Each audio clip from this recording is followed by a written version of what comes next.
Fall fashion's in full swing, and it's time to save big at Old Navy. Right now, get up to 50% off store-wide on your favorite dresses, pants, and tops. Plus, all jeans are on sale from $15 now at Old Navy. Valid 9/23 to 10/2, select styles only.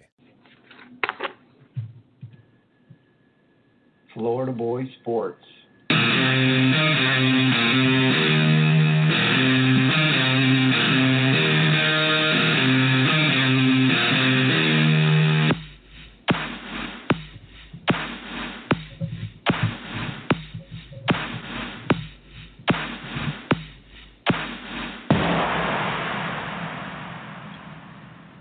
Good evening, ladies and gentlemen. Happy Friday. The weekend is upon us. It is Friday night, and thank you for taking the time to sit down and listen with us for a few hours as we bring you Florida Boy Sports. I'm Steve O'Reilly, joined with my partner in crime, Fabian Washington. As always, Fabo, how you doing tonight, my partner? You know how I'm doing. What's up, Steve-O? Fabo and Steve-O, we about to rock out for a couple hours and give you what you want to hear. We are indeed. We got a great show on deck. We're going to talk a little Patriots football, recap last night. Also, for you fantasy football lovers out there, we have a fantasy football guru coming on around 9 o'clock, Phil Gentile from I Hate JJ Redick. He's a Baltimore guy who knows his stuff, so we're happy to have him on here in a little bit. We're going to jump right in, however, and talk about last night's ass whooping. There's really no other way to describe it. I'm not going to sugarcoat it. The Texans never, ever got off the bus. They looked terrible. And the Patriots looked like a team that knew they had a third-string quarterback in, so everybody else stepped their game up, and it took all 53, and all 53 whooped that ass. There's really no other way to say it. They just stomped them out like a little forest fire, a little campfire just got stomped out. Babe, what jumps off the page at you when you're talking about the game last night? What are your thoughts? The first thing is Bill Belichick does what Bill Belichick does. Oh, my God. Seems like the guy can win with anybody, but I will say that the biggest thing that jumped out to me was Bill Belichick doing what he always does, and that's taking away your best players. That's what he does. It was amazing to me to watch. J.J. Watt didn't come close to the quarterback at all last night. Like, you know me. That's like my man crush. Like, I love me some J.J. Watt. And I'm watching the game last night, and he didn't even sneeze on the quarterback. On a short week, I don't know, how do you make that happen on a short week? You can't prepare. I don't know if he's healthy, Fabe. I don't know if his back is 100%. I think he's back because he's well enough to play, but he's not 100%. I never saw him have so many single teams, so many single blocks than I saw last night.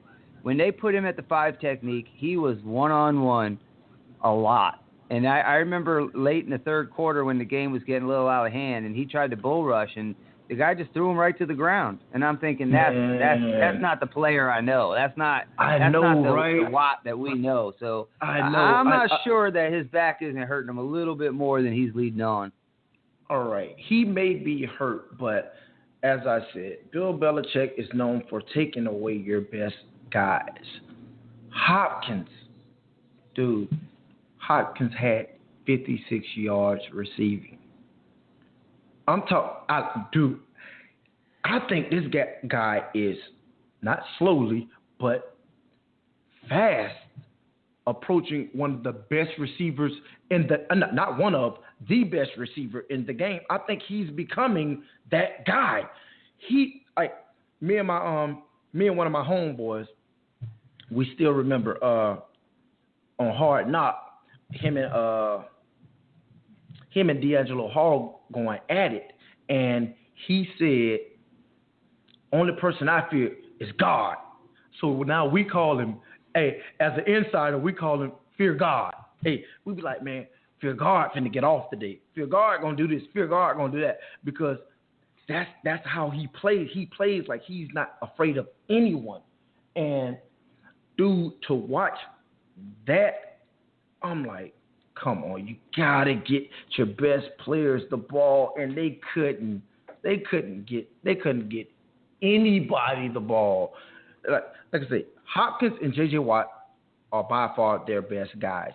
And then to get to the Patriots, dude, the Patriots just do what the Patriots do. Like, they came into the game, obviously they were going to run the ball. That was obvious because you have a rookie third-string quarterback as your starter. So you don't have a choice at that point. You have to you want to make him feel comfortable. But that rookie third-string quarterback played exceptional to be thrown in the fire on 4 days' notice. That's pretty freaking good. The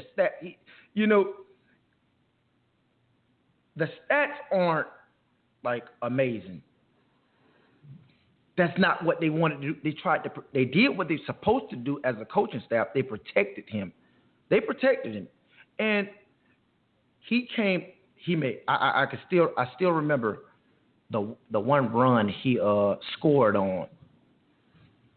They would never call that with any of their other quarterbacks. They're so good at making the best out of their players. I don't think the Patriots have a playbook for, per se, we're going to run this, we're going to run that, we're going to run that. No, we're going to run the plays that fit our guys.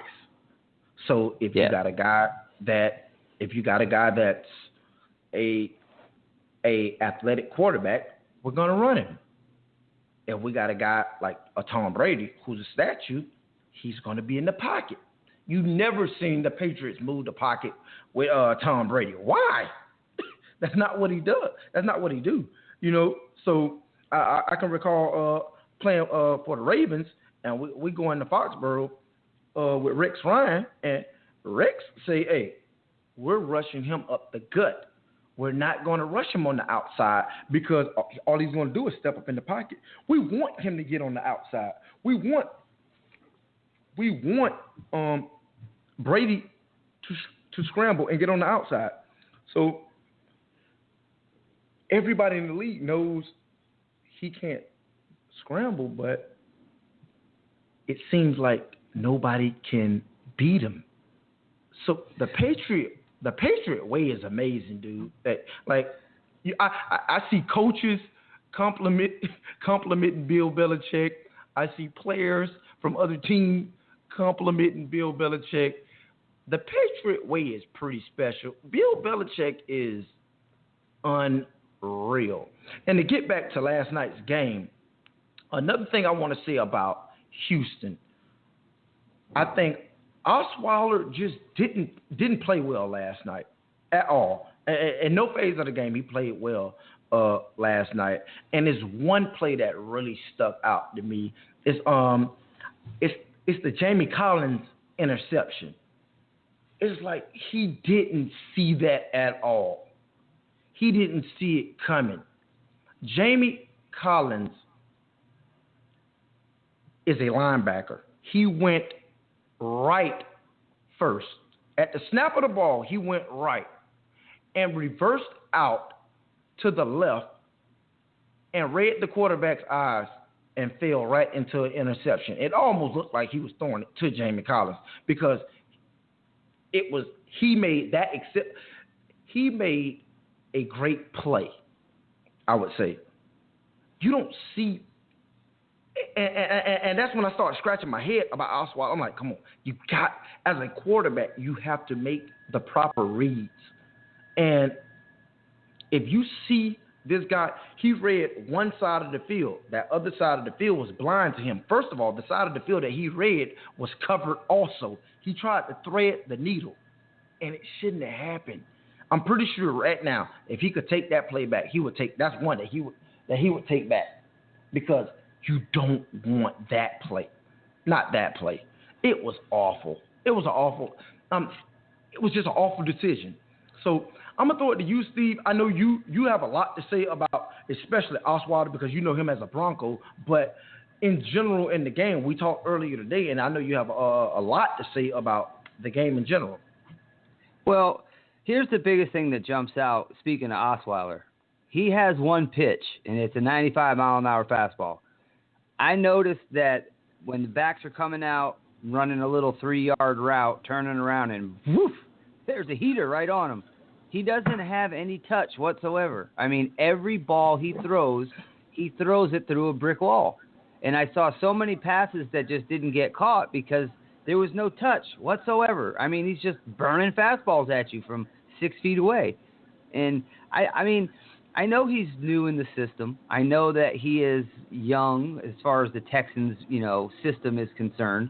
But I don't think that Houston's coaching or game plan was good at all. And I'm going to quickly show you some examples of coaching and some good coaching and some bad coaching. Please, Steve.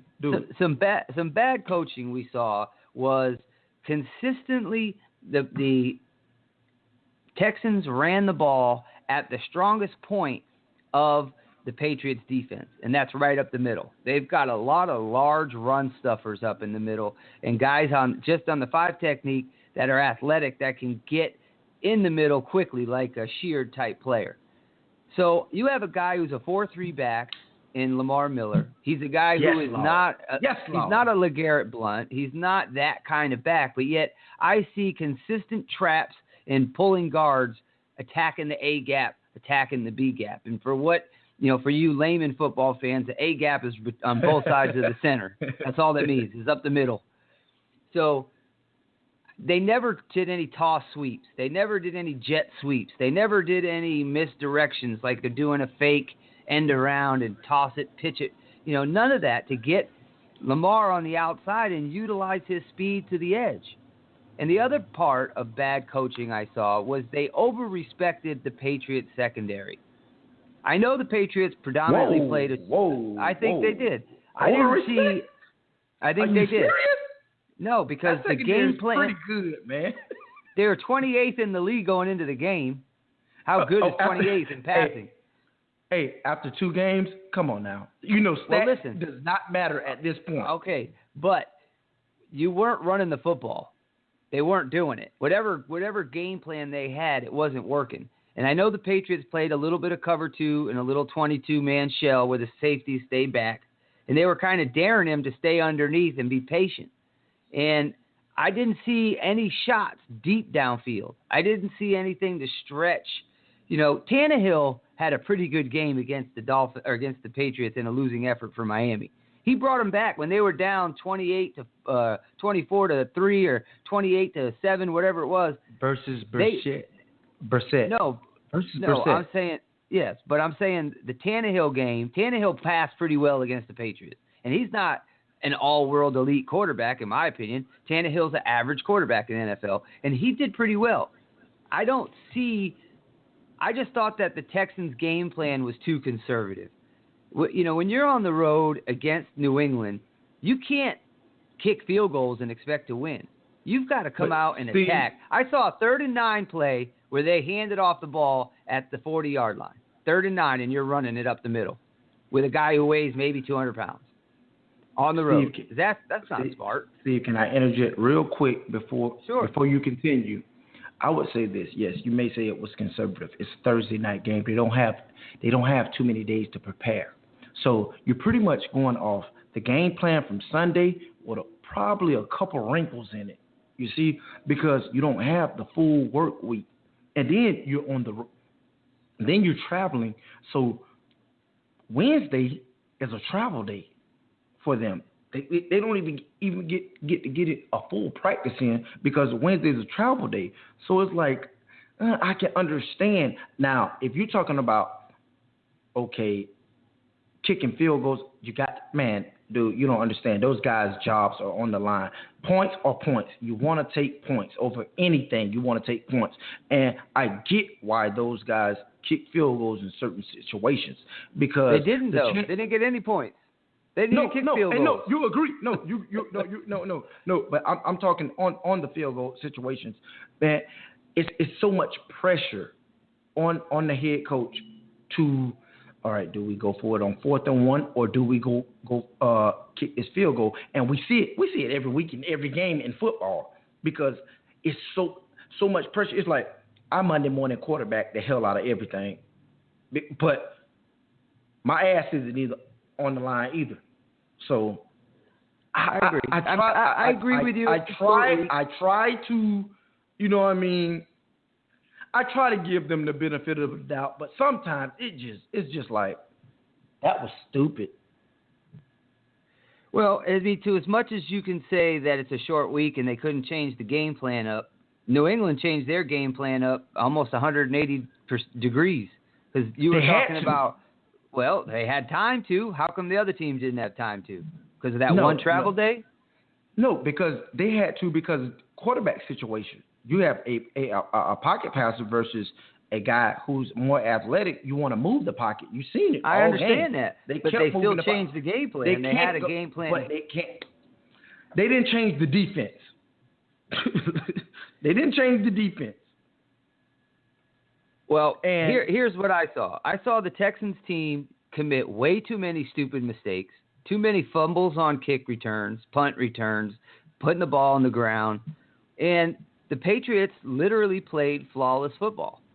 Now, yes, they did. I have not seen too many games where a team doesn't get penalized until the fourth quarter with 1:15 to go. Now, I don't know if the refs let them play, but the Patriots did not have one flag until 1:15. The only other flag that they had that I remember was when it was picked up because the penalty was declined. Hey, so Steve. They played flawless. That's my point. Steve. They did not make any mistakes. They didn't fumble. Steve. They didn't turn it over. They didn't have any flags.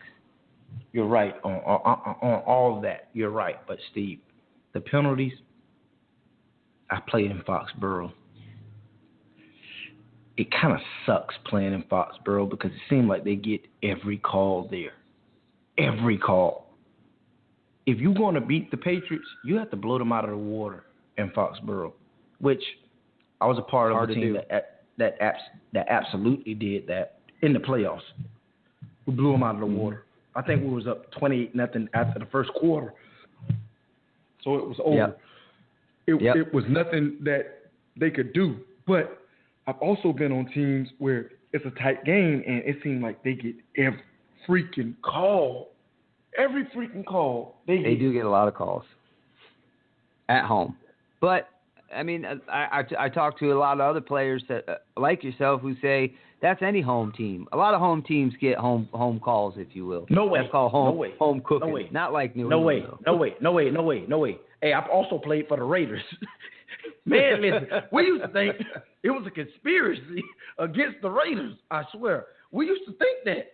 We're like, dude, I really think the NFL hates the Raiders because every call went against us. In looking at the other side of the coin, where I see some good coaching, is early in the ball game. I think that Houston was not anticipating anything deep. I think they thought, well, they got their third string quarterback in. We don't expect them to throw the ball, especially the deep half, deep third. So they kind of played things close. And that very first play down the sideline to the wide receiver Hogan, Brissett overthrew him by at least 8 yards. But I think that was the game plan. In my personal opinion, not being in the room, I think they said, listen, we're going to keep the defense honest, but we don't want you to turn the ball over. So literally throw it where nobody can catch it. I mean, it was 8 yards deep. Nobody could catch it, but now the Texans in their head think, okay, we got to protect this because they're not afraid to push the ball down the field with a third-string quarterback. We saw it with the Gronkowski play in the end zone. He overthrew everybody by about 5 yards. To overthrow Gronk by that much is hard because he's a mountain. So I think in their game plan it was, if we're going to take our shots deep, just be sure as hell that you don't underthrow it because that could lead to a turnover. Even if the ball is not caught, it still helps us because it's going to open up running lanes. It's going to open up the capability for you to get out of the pocket and run because those defensive backs have to follow those receivers deep downfield, even if they're just running deep downfield as a decoy. They got to stay with them knowing that you're going to throw the ball. You know what I mean? I'm sure in a lot of game plans you've had against quarterbacks with not so stellar arms, not saying that Brissett doesn't have a stellar arm. He obviously does. But it's like a Kyle Orton type quarterback who doesn't push the ball downfield very often, Does the game plan change in the defensive room where they say, hey, keep everything in front of you because they're not going to go over your head all that often? Absolutely. Well, there you go. So my opinion is the Patriots knew that the Texans would be playing this way, so they took their shots early. So even if it is turned over, okay, it's early. It's not going to change the game that dramatically. You could be down 7-0 and still have plenty of time to come back and whoop somebody. So as they started gaining confidence, as Brissett started to get his confidence, a couple little quick throws, couple little dump offs, couple little, quick pitches over to the running back. The next thing you know, bam, 50 yards downfield, overthrew his guy, but the message was sent. You got to cover that now, Houston. Because we'll do it on you. So now, okay, they'll do it. That changed the complexion of the game, and I like to see that. I thought Belichick was smart for showing them early, hey, we're going to go up top on you. Watch. I don't care if he's a third stringer. We trust him to make the throw. And I thought that was brilliant. I really did, because I think it changed the way that Houston looked at the Patriots offense. They couldn't just hang around the line of scrimmage and just try to shut down the run. Now, the other thing they didn't do that either. Right. And again, it's a short week. Teams travel. I think, in my personal opinion as an NFL fan, I think Thursday night games gives the fans a terrible product. I think the product is not normal football. It's substandard, but money rules the day. Yes, money rules the day. We're going to sell tickets. We've got a CBS contract. We're going to get more games. It's $1 million. Let's just go ahead and do it because it's money. There's no reason to play on Thursday night except to sell more nationally televised games, and it's about money. So the product is substandard. Houston came out, they looked flat, they played flat. Their defensive line, that is their strength, did not have any push. I didn't see anything. Where the heck is Jadeveon Clowney? This guy was coming out of college. He's on a milk carton. He's healthy, but he's not impacting games. He's missing. So you have to tip your hats to the Patriots because they do not beat themselves. They don't fumble. They don't have a lot of flags. They don't have a lot of penalties. They don't do anything stupid. They take what the defense gives them. They don't force the issue, and they make you beat them. They play consistent, steady football, and once the ball gets rolling, especially at home, that energy and everything else starts to build up, and the next thing you know, you're getting your butt whooped. And it's like a snowball down the hill. Starts to gain momentum, and the next thing you know, it's a big old snowball. So, I think that you have to give credit to McDaniels, the offensive coordinator in New England. Absolutely. You have to obviously give credit to Belichick. Everybody's asking, is Tom Brady just a system quarterback because we see everybody else do well in that system? And the answer is yes and no. Every quarterback has to fit the system. They have to. They wouldn't be on the team if they didn't fit what we do, if they didn't fit our philosophy. But the difference is Tom Brady can do everything except for run. He can make all the throws. He's a very, very accurate passer. And when the game's on the line, he's got the balls and the moxie to get the job done. So I think when you couple the two of them together, Brady and his talent and Belichick and his guile, craftiness, and coaching acumen, you see a very tough product to beat. And that's what they've been for over a decade now. They've been world beaters. That's a tough team to beat because they don't beat themselves. Belichick's made it simple. He really has. Just do your job and don't worry about what everybody else is doing. And I think that the world last night saw what I've been saying to you all along about Brock Osweiler. He's just not a very accurate quarterback. He's got a cannon for an arm. His decision-making is questionable, but his accuracy is the worst part of his game. He throws the ball behind guys, he leads them too much, and he throws the ball way too hard when he doesn't have to. And all those things equal bad quarterback play. The gift and the curse. Exactly. So hats off to the Patriots. They did what they had to do. Houston, you got to look in the mirror and find out what you did wrong and how you're going to fix it because you've invested a lot of money in free agency for a new offense. You invested a lot of money in a quarterback. You invested a lot of money for a running back. And to get blanked, that's a tough pill to swallow. I mean, you got to put up some kind of points. You got to put up points. And, hey, I've been a big fan of Osweiler for, the first 2 weeks. They were obviously that was week 3 for them. But first 2 games, yes, he made a lot of turnovers. But I was like, oh, they're winning. Hey, I'm pretty sure the Texans will take that. Now, let's see what they do after a loss of him playing bad. Because it's easy to go in that locker room and throw 2 picks and you win. But it's tough to walk in that locker room after throwing interceptions and you lose. So let's see what they do. I'm literally week 4.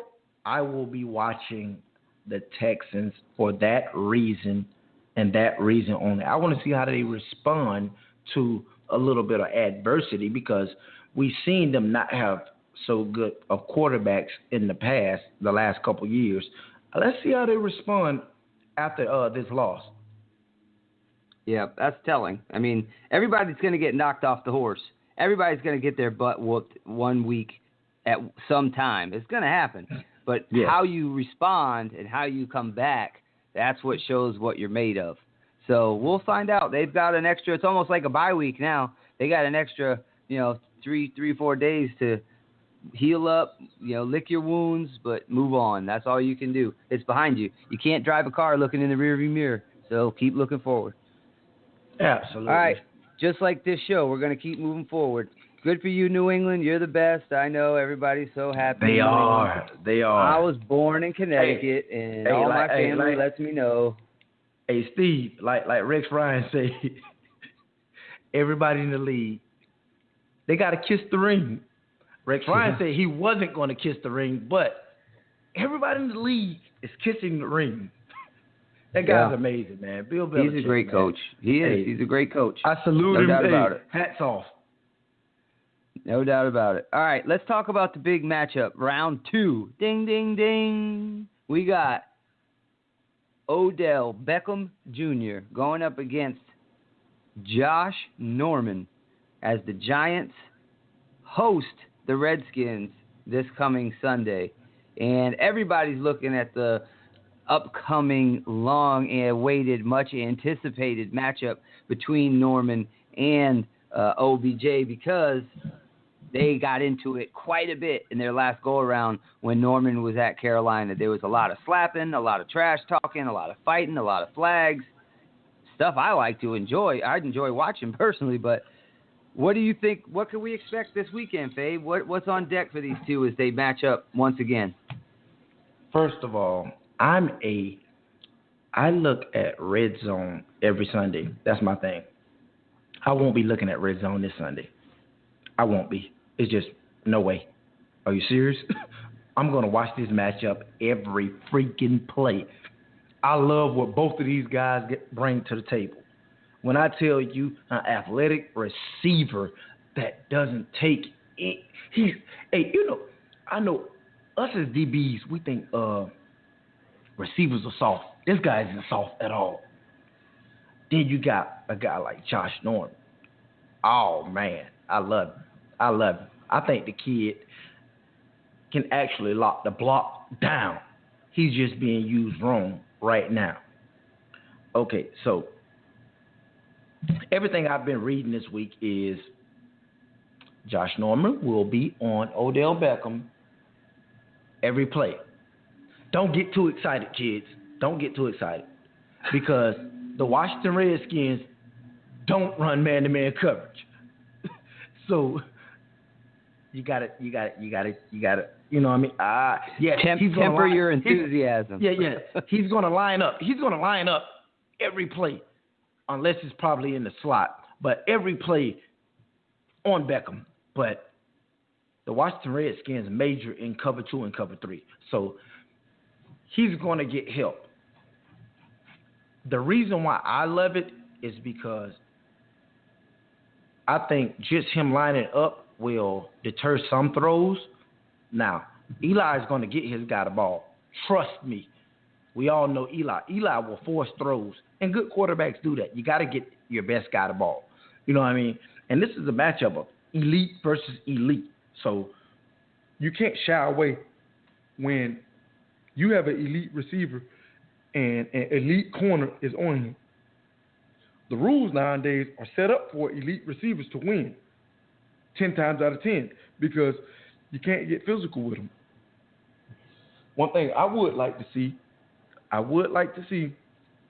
less of those personal fouls this game. I would like to see that. Less of those personal fouls. That was the big thing. Hey, when we brought up this subject earlier today, Steve, I was like, I gotta check because it didn't like register to me exactly how many personal fouls those two had. I went and checked. Norman had 2 personal fouls. Beckham had 3. I'm like, no way. That's not football. That's WWE. That's wrestling. Those guys, I want to see in a competitive spirit those guys going at it, and then at the end of the game, hug it out. Hey, hug it out. Hey, either you got me or I got you. Let's rock out. With those two, you're probably not going to see too much hugging it out because of last year. And, last year, Beckham had a decent game, I would say. I would say he had a decent game because he did have 76 yards. He had 76 yards and a touchdown off 5 targets, 4 catches. Got targeted 5 times, caught 4 balls. I do remember, as everyone remembers, when Beckham dropped the post route. I was like, what the heck? I was like, hey, if you ever want to shut a DB up, take him deep. Hey, catching a hitch, catching a slant, that's nothing. But take him deep, you just killed him physically and morally. You just killed him. So you want to take the top off him, and he had the opportunity and dropped the ball. Now, the majority of his yards came on the last drive. 54 of his yards came on the last drive in that game. So Norman held it down for the majority. Here's the thing I think, though. As far as the matchup goes, I think we're going to see the most of the action come on running plays. I think you'll see that's when Odell can get his hands on them and get physical when they run the ball. So that's what I'm going to look forward to is when Eli hands it off, how he's going to be like just pestering him and bugging him and be real physical in the run game. That's what I see. And they're both going to have times where they do well. But here's the thing. What the Redskins have average corners aside from Norman. If they didn't, they wouldn't have went out and signed him for all this money. They knew they needed help. They knew they needed more experience, more eliteness, more speed, more everything. So they went out in free agency and brought this guy in and paid him a boatload of money to do it. So if I'm Eli and I know I have Shepard, I know I have Cruz, and I know that these two are totally locked in on each other and they're just in their own little world of battling, I might just avoid it. It may be smarter No way. You get your guy the ball. He only had 5 targets last time. He only had 5 targets last time. 5. So that wasn't the game plan last time. Last time he matched up with him, he only looked his way 5 times. So why is it going to change? You get your guy the ball. That's why. But they have other guys that are just as good. Who? Well, we'll see. Who? Cruz and Shepard. You're crazy. They're not as good. They're not as good. But if you look at, let's look at it like this, Fabe. You got a guy who is worth X amount of value. And the guy he's facing is worth X amount of value. There's a differential there, right? Now, I look over here. Now, maybe my other receiver is worth less of a value, but the guy who's covering him is definitely worth less of a garbage or value. So that variation may be smarter to attack.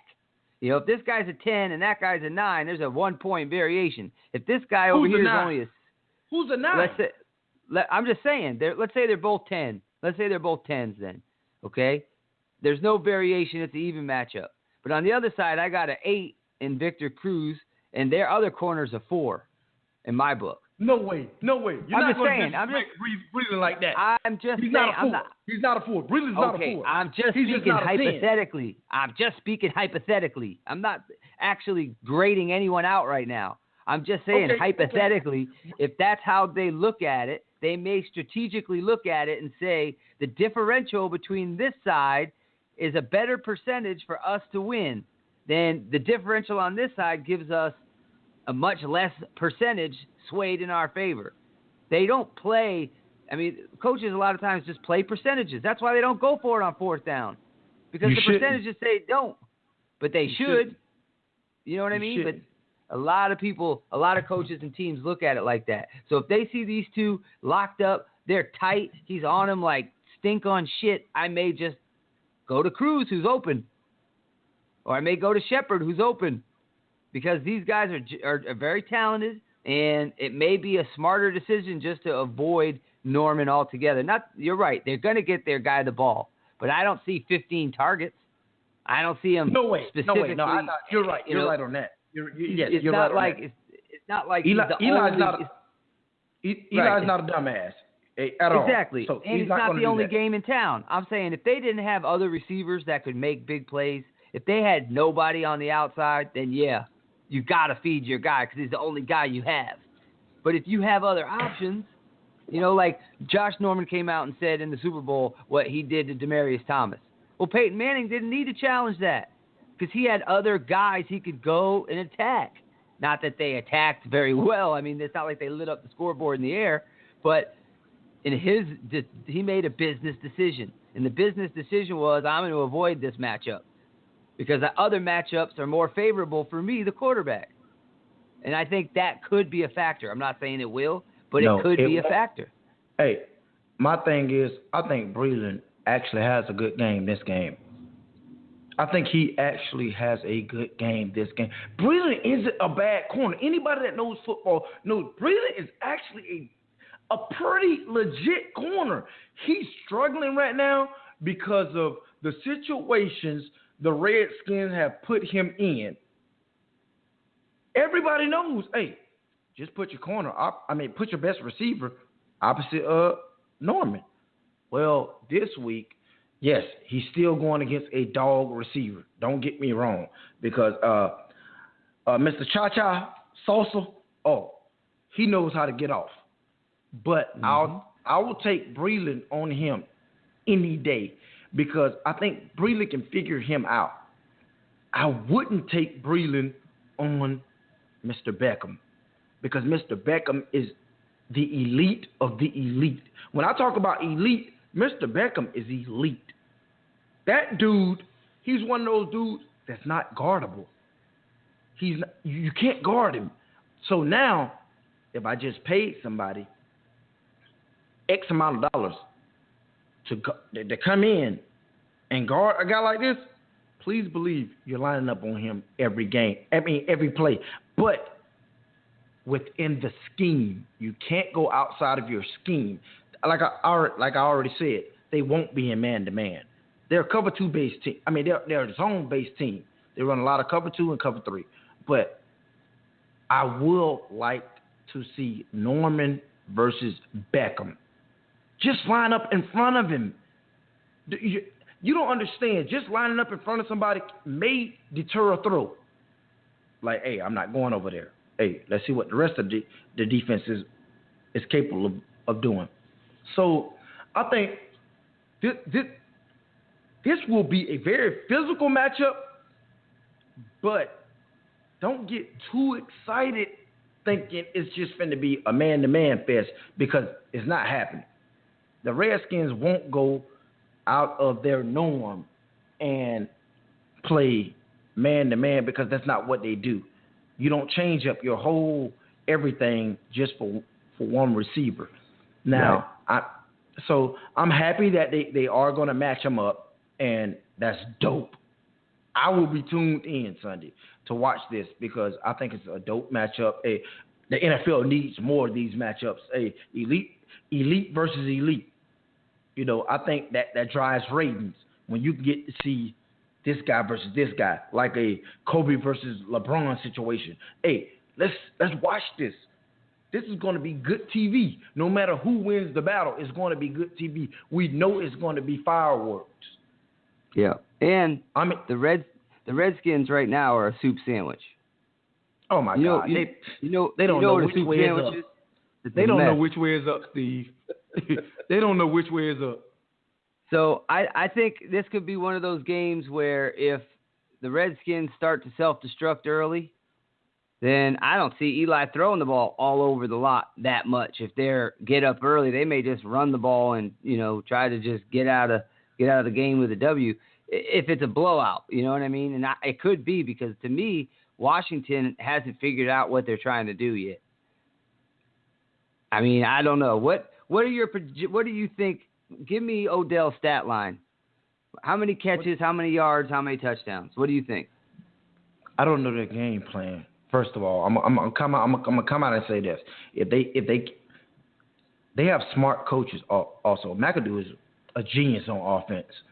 So if he puts Odell in the slot all game, Odell may go for 100+ yards and probably a couple touchdowns.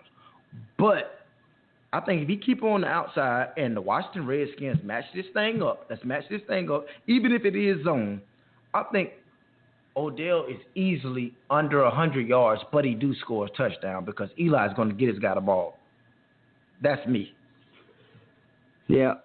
I honestly think that they're going to use I think the Giants are going to use Norman's excitement against him.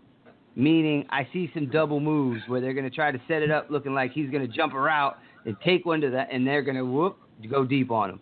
Quick little double move, something like that. Well, they'll use that aggression and all that excitement, if you will, the adrenaline, where he's going to try to jump something and then turn around and go right over the top for a big play.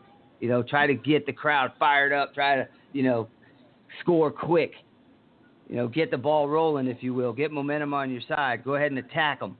So I think Beckham also wants a statement game. I don't think he was happy with the last outcome when they played Carolina. And let's just be honest, Carolina's defense in the front is a lot better than what the Redskins bring.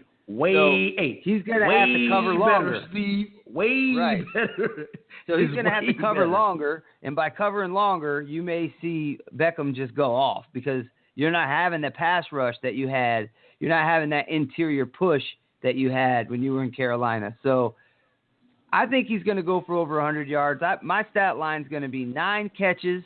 I see 9 catches for 118 yards and 1 touchdown. That's 118? Yep. He's going to go over 100. But I thought you may have threw out a round number, like 120. No, I'm going to 110. 118. You're precise right now. You're being precise. Yeah. 118. Yes, sir. Yes, sir. And I'm telling you right now, 60 yards will be 60, a nice round number for you. It'll be in yak, yards after the catch. So more than half, I think, by 2 yards will be some kind of, bubble screen. Get him some blockers out front and let him do his thing because he's electric with the ball in his hand. He's got that punt returner type of shake and bake. He's got that quick twitch. So, bro, he's that dude. Trust me, I'm a fan. He's that dude. Every Sunday when he's catching balls, I'm like, how the heck would I have guarded that? And it's some of them like, yeah, he probably would have kicked my ass. Like, it's just that simple because he's that good. Well, I was never elite. He's elite. Like, I would have been calling him. Go ahead. Well, you calling him what? Now I want to hear that. No, I would have been calling for number 20 on the back end. Hey, I need help. Hey, Ed, I need a little help. Yeah. Anytime you have Ed Reed back there, changes the game a little. Absolutely. Oh, absolutely. Ed Reed makes everybody look great. Yes, he does. What do you think would be considered a win? Not a good game, but a win for Norman. If Josh Norman holds him to what? He won that matchup. If Josh Norman holds this guy to, because he's a target, like he gets targets, so it's gonna be tough to stop him from getting targets. I don't give a crap who's on him. He's going to get target. Eli's not stupid. But if he can hold him to around what he did last year, 75 to 100 yards, that's cool, and no touchdowns, that's a win to me. And if he hold him to something less than that, like say for instance, he hold him to like 50 yards, but 2 touchdowns, I think that's a win for Josh Norman, because touchdowns are that's plays. You might not be the best thing smoking in the red zone, but you make plays. You want to make plays. That's all it's about. And I feel like if he can hold him, touchdowns, like people, when you get a touchdown scored on you, people are like, oh my God, you got a touchdown. But you got to realize that's still just another play. As a corner, we take it as another play. That's another play. Hey, you can't play any better defense on the 20 going out or the 20 going in. It's just so if he can hold him, like I said, I already said the yardage, under 100 is a win. You can't have just 95 and 2 touchdowns put on you. I feel like you lost that battle. But if you have around 50 yards and 2 touchdowns, meaning he caught 2 slants on you or a fade route, like, bro, I still give him a win on that one, because I'm pretty sure the targets are going to be insane. When I say insane, the target's going to be insane that game, because, like I said, I'm going to keep repeating it. Eli is going to get his guy the ball. And Eli's a relatively smart quarterback. He's not as smart as his brother. You know, his brother, like you said earlier, his brother wouldn't even indulge in this matchup. Hey, I'm going the other way. But Eli is still a very good quarterback that's going to make very good plays. So I think he's going to get his guy the ball. I think they start the game trying to get their guy the ball. I really do. I think they start the game trying to get their guy the ball. First play out the gate. Get Beckham the ball any way we can. Tone. Well, here's the thing, too. Here's the thing. Sometimes in these matchups where, and I've seen it a lot, where one guy is highly touted and he's going up against another guy who's highly touted, and there's one guy that nobody talks about, and he takes that personal, like Deshaun Jackson. Everybody wants to talk about how great Beckham is and how this matchup is going to be, and D-Jax is sitting there saying, well, I'm going to make him talk about me. I'm gonna make sure that my name is the name that everybody talks about. You know, I remember a while ago there was a leading rusher in the NFL that was, with Priest Holmes. Everybody was talking about how great Priest Holmes was in Kansas City, and he was killing the league. And Clinton Portis came out and said, you know what? I'm tired of everybody talking about him versus the defense. You're gonna pay attention to me. And he ran for 230-something yards and 5 touchdowns, tied an NFL record. So sometimes, I'm not saying it's going to happen, but sometimes in matchups like this, where the focus of the media, the focus of the fans is on these two guys, the guy you're not talking about takes it personal. And he says, okay, you're gonna ignore me, so to speak? I'm going to show you what time it is. And I'm going to show up and show out. And I wouldn't be surprised if Deshaun just goes nuts, maybe. Well, you never know. But it's going to be a good game. It's going to be an interesting game because they hate each other. I think you're talking about Mr. Salsa, not Deshaun. No, I'm saying DJ on the other side, a receiver for the Redskins. He may say, hey, look, I'm going to steal the show. Oh, you want to see that was what I mean? Yes. Receivers do all about him. Yeah, their ego. It's all about me and my numbers, I can honestly say I don't see it happening. The Giants' defense is stupid. Like, they're playing well. They're playing pretty freaking good. I don't see it happening. I really feel like, man, the Giants, I'm not going to say shutout, but I think it could be close to a shutout. Because the Giants' defense plus Kirk Cousins equals major alert, red alert for the Redskins. Like, dude, I just don't see it happening.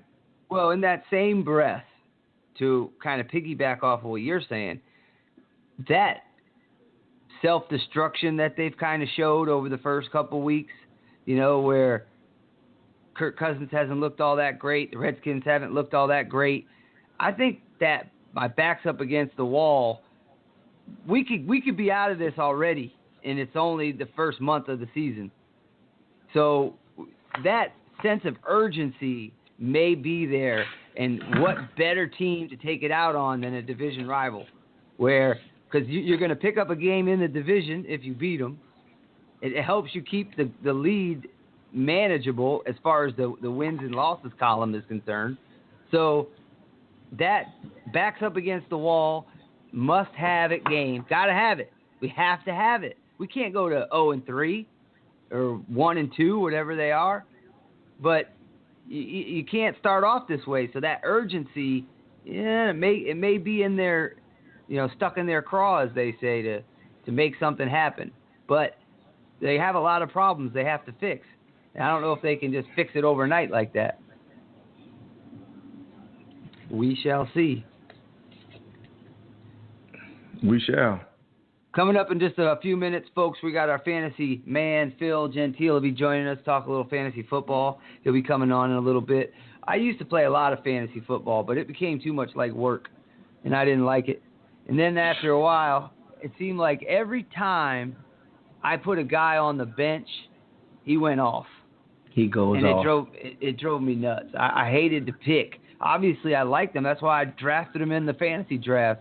Now I got to pick which receiver to play, and you try to look at the matchups, and next thing you know, you throw it out the window. It doesn't matter. Oh, this guy's going against the best running defense in the league, and his left tackle's banged up, and their right guard's banged up, so sit him this week. And then he rushes for 200 yards, and it's like, man, it started to drive me crazy after a while. So I decided to just do different. Exactly what it does. I used to do a lot of fantasy football. Now I just do a lot of the suicide pools, a lot of pick-em leagues, stuff like that, where I actually pick the games. And I can tell you, I'm terrible at picking games. I'm terrible at it. Awful. I think I know what's going to happen. I agree. Every time. It's like, man. I agree. Hey, I'm awful also. Hey, I'm in the same boat as you. Awful. It's like you try to see the tendencies, You try to see, like last night. In my pool, I took Houston to win. Now, I didn't. Me too.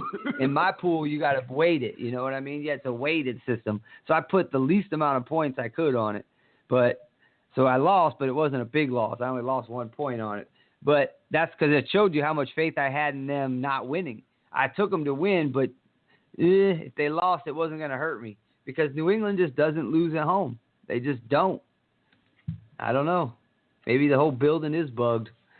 I've heard that rumor floating around. I mean, I doubt it. We all heard that, but it's just crazy. It's just baffling how they do it. So, we'll see. There's a lot of other good matchups, and once Phil comes on and we talk a little fantasy football and give us all of his great insight, Fabian and I will go through and pick every game, talk a little bit about each game and who we have winning and losing and why. Talk a little bit about the Monday night matchup as well. But while we have a little time waiting for Phil to come on, let's talk a little bit about the college games that are coming up. And I know there's one game in particular that we talked about, and then we're going to just touch up on it here while we have a few minutes. What do you think about the Florida State game, taking on another Florida rival? Since we are Florida Boys Sports, we'll talk a little Florida football. I know you like FSU to take a loss, don't you? Back-to-back L's. Yes, I do. I think Florida State is on big upset alert because they're going against a similar school, a similar program. I'm talking about from the offense to the defense. No, Fowler isn't Jackson. You say similar to Louisville. Yes, meaning Louisville. Okay. Meaning Louisville. Hey, right. Okay. He's not Lamar Jackson. Don't get me wrong. Fowler isn't him, but dude, he's a mobile quarterback who can throw that thing. So I feel like with Florida State loss, when they lost their safety, that was huge. I'm talking about when I say huge, that was huge. And I just feel like I watched that defense play. I watched that defense play every game. I watched all 3 games of Florida State. You're in Florida, you're watching Florida State games. They're on TV every week. So I watched Ole Miss pick them apart in the first half. I'm talking about, when I say pick them apart, they killed them. Second half, they finally showed up to the party. They showed up to the party and got it done. You see what I'm saying? All right. The next week, they play this is me joking, but I call it 13th grade because that team had 15 players suspended. 15 freaking players suspended. I'm talking about starters, reserves. They're suspended. Hey, and Florida State defense, yes, they played well that game, and in some spurts they didn't look good in that game, but I was like, okay, decent. Man, they got to Louisville. Lamar Jackson ripped them a new a-hole. He ripped them a new a-hole, running and passing. That dude, I understand he's special. He's probably going to win the Heisman if he doesn't get hurt, but it just showed so many flaws in Florida State's defense. You got a fast defense, make a pursuit one way and go the other way. That's football 101. Yep. If you got a fast defense, make a pursuit one way and go the other way.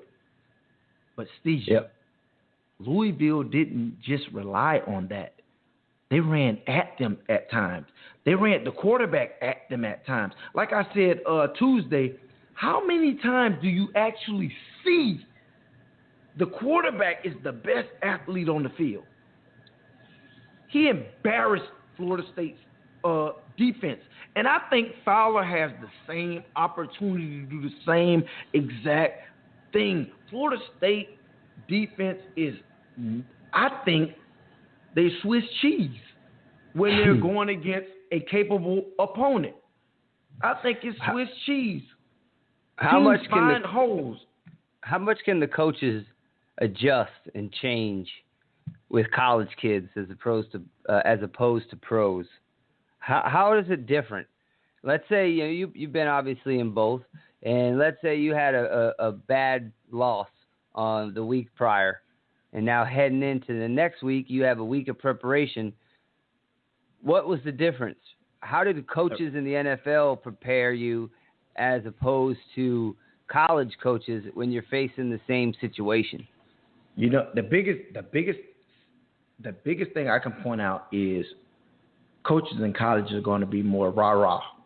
You know what I mean? They're rah-rah. They're trying to motivate this, that. Guys in the pros know what they need to do. Hey, we got to get this win. They know what situation they're in. Hey, we got to make it happen. So I think it's just a rah-rah thing. X's and O's, I think coaches are coaches. Hey, I don't care if you coach in the NFL or the NCAA. Hey, you're still a coach, so you probably know how to coach. But I just think it's just more rah-rah. And I think right now, I can tell you for a fact right now, Jimbo is very, very, very uptight right now. When I say uptight, hey, they probably had one of the worst weeks of practice ever, meaning Jimbo was so tough on them. Not worst week, meaning they was messing up, but Jimbo was probably on their butt because he know how important this win. They have to get this win. And to be honest, they need this win to be impressive, which is no way in heck I think this win is going to be impressive. No way. Hey, through my I watched Florida State, I watched South Florida. Like I said, they're going against a team similar. South Florida is very similar to Louisville. Defense flies around. Offense makes plays. Mr. Mack, their South Florida's running back, is a dog, certified dog. He's a certified dog. He's going to run that ball. So Florida State has to come up with some creative ways to get South Florida 2nd and 10, 3rd and 7, stuff like that. If South Florida I've seen from, I want to say, about week 5 last year on, if they are in 2nd and 2, 3rd and 2, Florida State's going to have a long game. And when I say a long game, it's going to be a long game. You're not going to stop that offense. That offense can score, and they can score fast.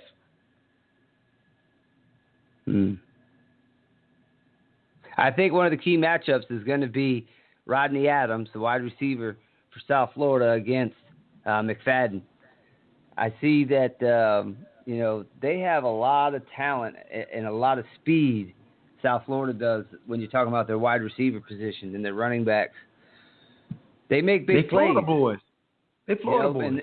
Yeah, but they make big plays. They're big play guys, so Florida State, though, I'm taking FSU. I know you're not, and you're on upset alert, but in my opinion, that loss left a bad taste in their mouth. That was on national television. Everybody made every little mime and, Instagram graphic, and you saw more crying Jordan faces on Florida State logos than you've seen in a long time. And I know that bothers young kids. I don't care. They've got feelings too, and they don't want to deal with this. They're going to come out and make a statement that, you know what, we were the number 2 team in the nation for a reason. And yeah, we took an L. It happened. They got the best of us, but we're going to show you what we're made of, and they're going to come out fired up, and they're going to come out ready to go. I think they're going to try to get their young running back Cook going. I haven't seen much of him so far, and I was really thinking, he was my Heisman guy. I thought that Dalvin was going to just light up the Dalvin league, was going to go. I thought Dalvin was going to go insane. But he really hasn't done anything spectacular. I mean, he's good. He's a good player. You got to account for him on every play. But he hasn't been like Lamar Jackson. Honestly, the kid McCaffrey from Stanford has showed me a hell of a lot more than Cook has. Yes, absolutely. But one thing I will say about Cook, and people don't realize it, Cook put on a lot of weight this offseason. And I think it did. I think it took away from some of his explosiveness. Now, it's still early in the season, but I think he was trying to get NFL ready instead of just play ball. Just play ball. That's all you have to do. You play ball. NFL scouts recognize the real ones.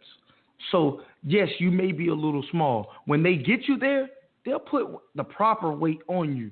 I feel like he thought he needed to be ready right now. And he doesn't. That's the thing. And you can't pack on, I think he packed on like 15 pounds over like a 2-month span. That's insane. Wow. That's a lot. Yeah. Exactly. No, so I think it did take away a little bit of his explosiveness, because I just, when you watch him run, it's certain runs that would go for 30, 40 yards that literally goes for 5 yards now. It's like he doesn't have that burst anymore. I don't know. I'm going to let the season play out, but it's just not impressive to me at this point. Yeah, and it's difficult. When you gain that much mass, it's hard to get rid of it if it's solid mass, if it's muscle mass. Because the only way you lose muscle mass is by not working out anymore. And he's not going to do that. I mean, you still got to continue to hit the weight room. And, you see a lot of athletes that bulked up. I see it in golf a lot, too. You see a lot, they get that extra beef. Look at A-Rod. But Alex Rodriguez, I mean, he's still a great, great baseball player. But, you look at it, and he wanted to get bigger. So he really hit the weights hard, and, it kind of affected his body down the road. You look at Cook, and to be specific for him, I think everybody looked at him. They looked at Fournette. They looked at the other running backs. You looked at Chubb. You look at Royce in Oregon. You look at McCaffrey. You see all these talented backs, and they start to nitpick because there's so many good backs that you have the opportunity to find out specifically what are you not so great at. Well, what separates you from the other 5 guys that are right there? And the thing with Cook was now whether he was or wasn't is not for me to judge. But the scouts and all the players and fans that watched them said, well, he's not a great running back between the tackles.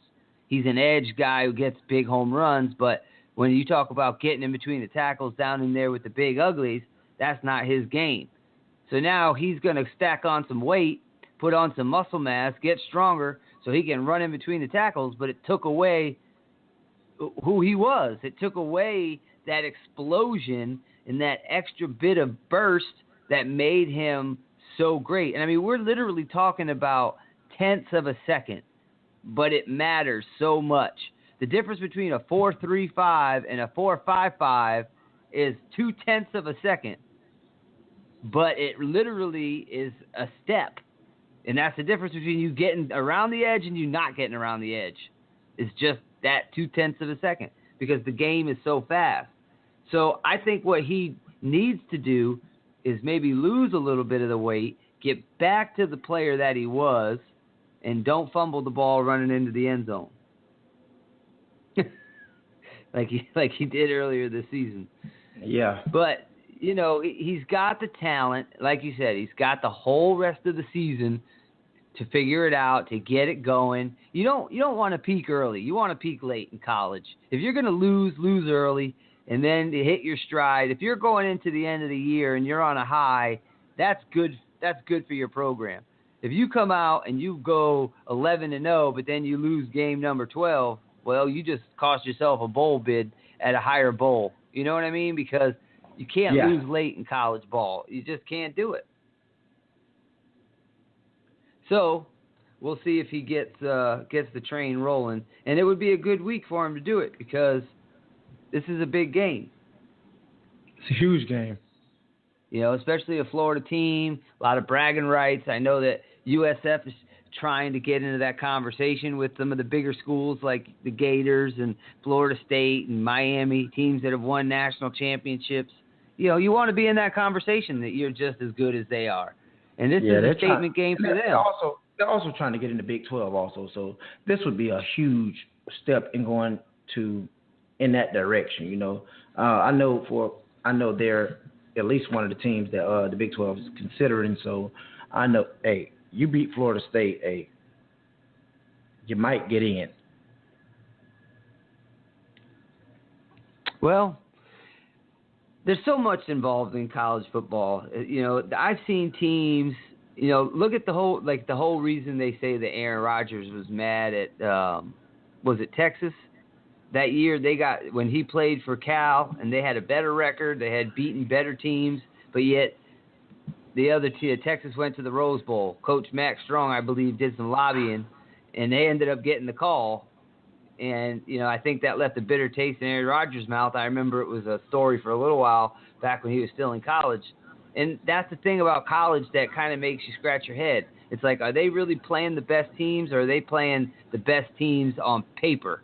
You know, when you look at the Final Four and you have an Ohio State name or you have a TCU like we saw last year, people aren't going to tune in for Alabama versus TCU like they're going to tune in for Alabama versus Ohio State. The name recognition matters in college football. It makes a big difference because it's viewers. It's the national audience. Like, what does TCU stand for? I've never heard of them. But what you have to do is, I'm talking about absolute have to do is you have to take that out of consideration with the new format. You want to put the best teams in. So I think Florida State is already elite.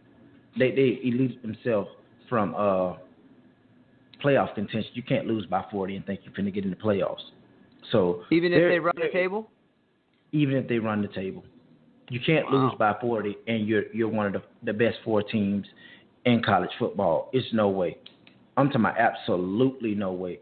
And I from what I understand, the ACC has came up with a formula that is made for if it's a three-way tie in that division, because Clemson, Florida State, and Louisville are all in the same division. And it could easily be each one of those teams end up with one loss. It's no way. If it's the right formula, there's no way Florida State get in because you lost by 40 points. 40 points. you got embarrassed. It's no way. If Florida State runs the table and get in, I'm like, no. You got to put, and this year, I can't even say, in previous years, I would say put 2 SEC teams in it. I can't even say that this year.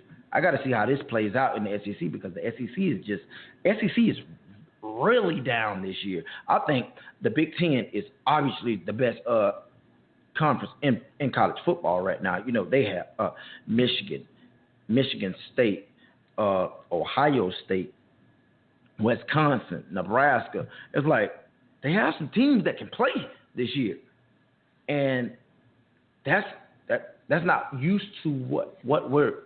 That's not the norm. We're used to SEC having their powers being the best, but they're just not right now. Let's see how this thing plays out in the next, I will say, about 5 weeks, because things will start to come a little more clear in about the next 5 weeks. So, hey, college football is always tricky. It's always a team that feel like they should be in that's not in. So let's see. You have all season to prove yourself. Prove yourself. True. It's funny though. It does make you scratch your head how the loss matters about how you lost. In the NFL, it's so different. You win or you lose. It doesn't matter if you win by a missed field goal and you got lucky, or if you win by 104. It's irrelevant. But in college, it matters. And that's something you got to teach these kids is, hey, when you're getting beat, don't just stop playing, because number one, it hurts the program if we get blown out. Like you alluded to, it's going to hurt the opportunity for us to get into a bowl game. But number two, the tape don't lie. You're still on tape that some NFL scout is watching, and they're going to want to know, hey, did you give up here when you guys were down about 28 points? Because it doesn't look like you were trying to make a tackle here. It doesn't look like you were running that hard to snap out of that route. You know what I mean? It looks like you kind of quit or gave up. Was it because you were getting beat so bad? Were you frustrated? Did you have your head down? Were you upset? Because at the end of the day, while you're at college to get a degree, for 99% of the players there that are trying to make it in the NFL, that's why they're in college. To put together a nice resume, a nice portfolio, if you will, with game tape and stats and video and success that, hey, look what I did. This is my resume. It's what all this hard work is for. So don't go out there just because, Lamar Jackson's running all over you. Doesn't mean you should quit. Because it hurts you in more ways than one. So, Absolutely. all right, we're going to – I don't know where Phil is. He hasn't called in. He may be tied up or having some technical difficulties or something. I do not know. So we're going to go ahead and just carry on, and we'll start doing our weekly picks for this week. And if Phil does call in, we'll just stop what we're doing and talk some fantasy football. But for right now, let's go ahead and start running down some of these games this week. What game you want to talk about first, babe? I'll give you the floor. You pick your game, and we'll talk about it. Man, let's take it straight. I would rather just do it in order. Okay. You know how I am. I'm a straight shooter. I'm gonna give it to you. Hey, exactly how I see it. Hey, this Arizona Buffalo game, Rex Ryan needs to win this game. When I say pressure, it's pressure right now in Buffalo to win. But I don't think they get it this week versus Arizona. I think they go 0-3. I'm sorry, there's no way I can back what I've seen the last 2 weeks versus Arizona and Buffalo. I mean, what I've seen in Buffalo, that offense can't move the ball. Defense can't stop anybody. I'm taking Arizona. Okay, we agree. Arizona. And the reason I like Arizona is because I think Buffalo, like you said, they're in a little bit of turmoil right now. They just don't know who they are. They don't have an identity. Are they a running team? Are they a passing team? What are they? They're not a defensive stalwart. So what are we? There's no real identity there, I think. I think Rex Ryan is searching for an identity for his team. Everywhere he's gone, from his days in Baltimore to his days with New York and the Jets, he's always had that mentality of a tough, physical, very good defense, ground and pound on the offensive side type of team. I don't see that in Buffalo right now. I don't see a intimidating defense. I don't see a running game that scares you to death, So I think Buffalo is still going to be looking after week 3. They'll still be looking for their identity. Now, Arizona, they got to play consistently. I think week in and week out, you have to put together a consistent product. And they look damn good last week. They did, but the week before they didn't, and that's the point.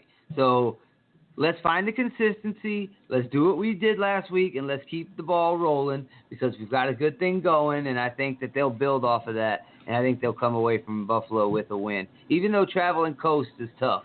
I don't like teams that have to fly that far. Time zone change, everything else, that can play a factor sometimes, but we both like Arizona, so we're going to say the Cardinals get the W. All right, now Oakland at Tennessee. Big game for the. I think it's a big game for both teams. Both teams are trying to find an identity right now. Like, what do we do? Can we win? I just think Tennessee is just like I've watched them the last 2 weeks. They can't get it done in any phase of the game. They had a great second half versus the Lions, but that was just bad, dude. They play bad ball. So I think Oakland travel coast. I know you hate taking teams that travel coast, like you say, but I'm going to take Oakland because I think the Oakland offense is going to get it done. The Oakland defense is, I know everybody, you make a bowel movement every day, right? Yeah, usually. Yeah, they're toilet. That defense is toilet. It's a dump. Like, no way. No way. It's no way. Over 1,000 yards in 2 games. Exactly. That defense is terrible. But that offense comes to play week in, week out. I think they'll figure out a way to score more points than Tennessee. I'm taking the Raiders. All right. Well, I am not. I am going with the Tennessee Titans because they come off of an emotional win last week where your boy from Oregon, he's your boy. The Maserati. He had a really good touchdown throw, led him downfield, whipped that thing in the back of the end zone, got the W. The whole place was elated. The teammates were jumping all over each other. I think that's going to carry over. I like the two-headed dragon that we're seeing in the running game for the Titans. I like the way that they are people and they let the quarterback make plays either with his feet or on the move. They move the pocket well. And I just see a game plan that's going to make it very difficult for Oakland. I see Tennessee moving the pocket. I see them getting their receivers out on the edge, getting things working, and then pounding you up the middle with those 2 running backs. And they're not going to know which way is up by the end of the day. Now, I'm saying Tennessee's not going to run away with it. It's not going to be a blowout, but it's going to be a close game. And due to the fact that it's in Tennessee, that home field advantage is going to play the key here. So I'm going to go with the Titans. Taking them. Okay. Bam.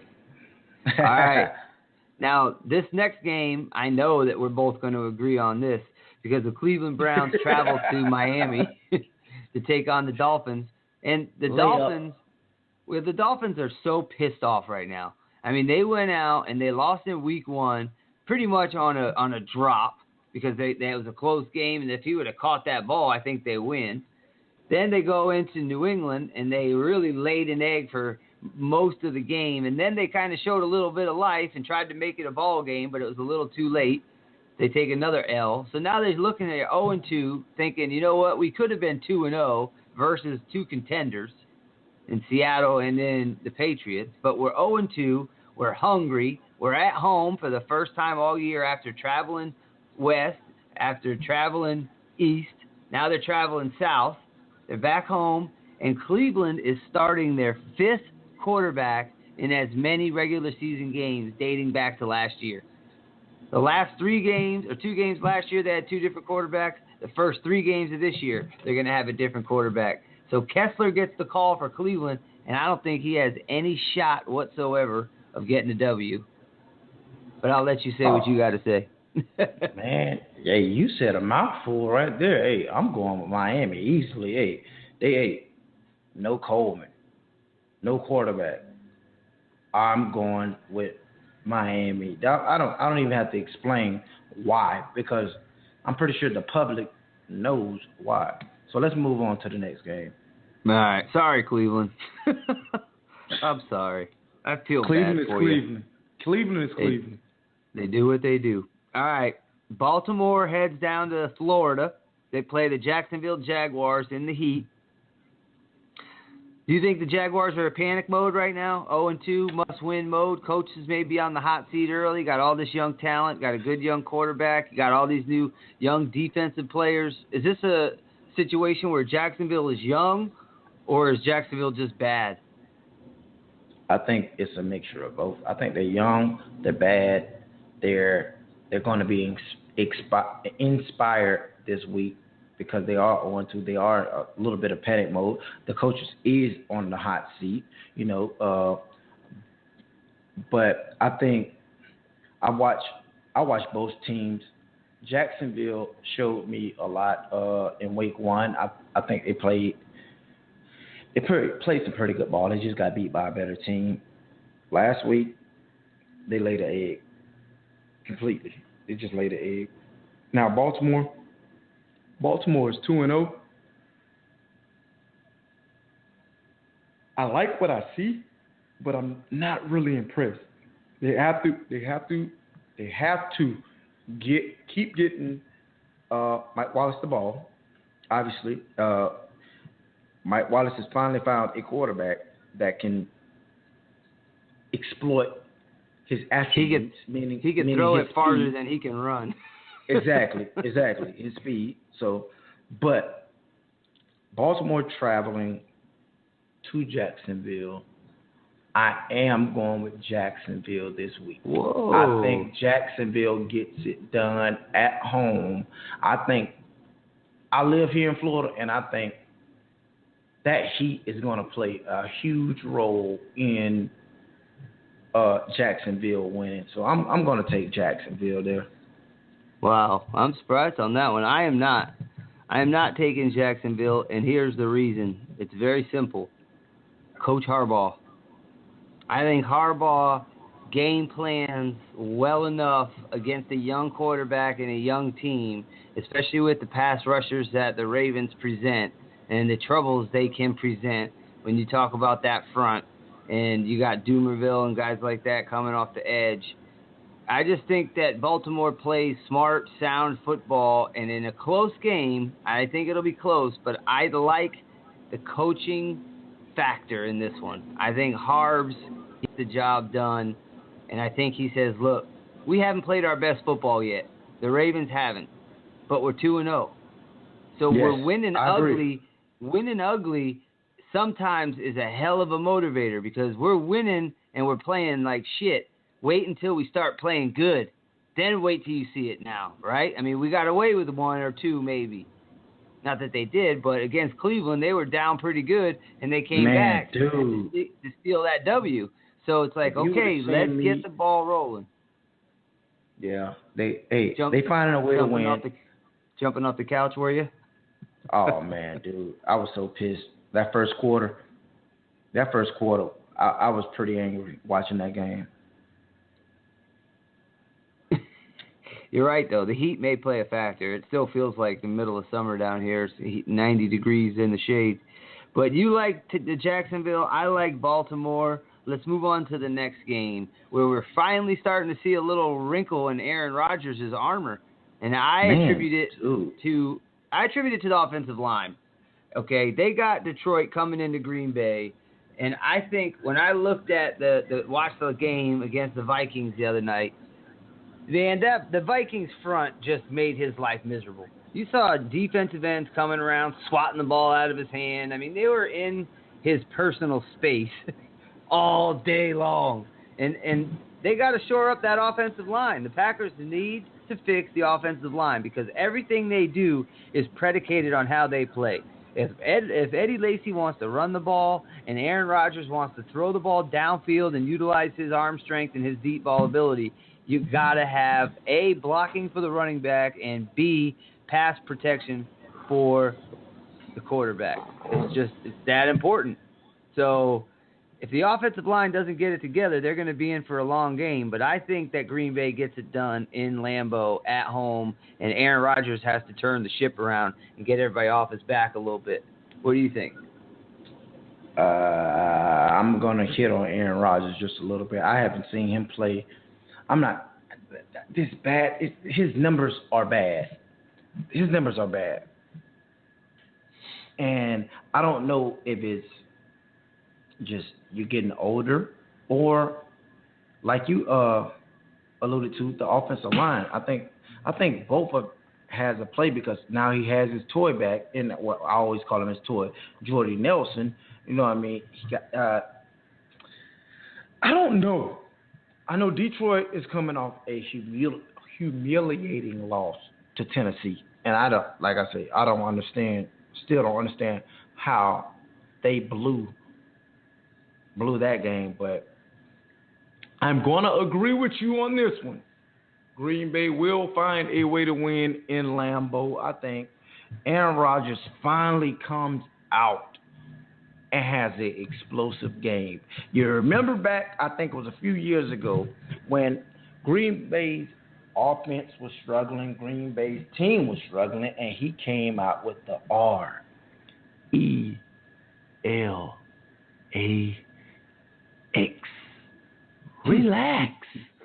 Relax. He didn't look too relaxed in the last press conference I saw, though. He was fired up. He was giving dirty looks. He was asking questions back at the media. Like he didn't look like the Aaron Rodgers that I know. He looked a little bit perturbed. We shall see Sunday. That's right. All right, we both like Green Bay at home. Moving right along.